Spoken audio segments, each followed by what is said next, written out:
So, Peg, a lot of our parents say their child holds it together all day in school. When they come home, they fall apart. What suggestions do you have for these parents? Okay. And that's a very common issue, and it arises because these kids work twice as hard in school than the typical student does, and they are overwhelmed. And that's true with kids with dyslexia. It's also true with kids with ADHD, which surprises people because when you have ADHD, you look like you're not even trying. But in fact, you're working really hard to try to contain your body or contain your focus or stuff like that. So that's very, very common. And I guess the two things that I would, two pieces of advice I would give to parents is, first of all, be understanding and supportive.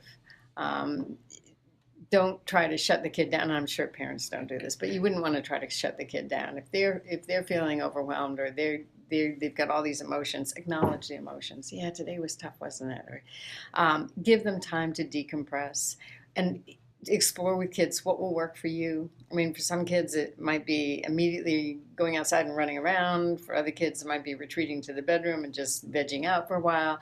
For some kids it might be being able to watch a favorite TV show, even though parents try to restrict things like that. I mean, you want to keep the time limits short so they're not spending the entire afternoon in front of the TV or the entire afternoon playing video games, but to recognize they need something to sort of bring themselves back to their center and exploring with them what would work for them so that the child has some choice. Kids know themselves better than anybody else, so it's a question of exploring with kids. So what would work for you? Um, so I think that's the main thing. I've also had, and I don't know whether this would work in your school setting, but I that question came up one of my seminars once, and the school counselor said that they were working with a kid for whom that was an issue, and the way they resolved it was the last 15 or 20 minutes of the day before they left for home, the kid came down to the school counselor's office and just sort of vegged out there. And the mom reported afterwards that made the transition to home a whole lot better.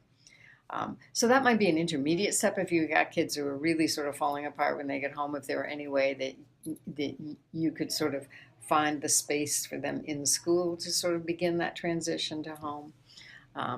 But otherwise, I think that just having parents give kids the space and acknowledging their feelings, a lot of reflective listening. Wow, this was tough, wasn't it? And then down the road, you might be able to can you think of one thing that happened today that was really fun so that you can try to sort of turn them to remember the good things about school?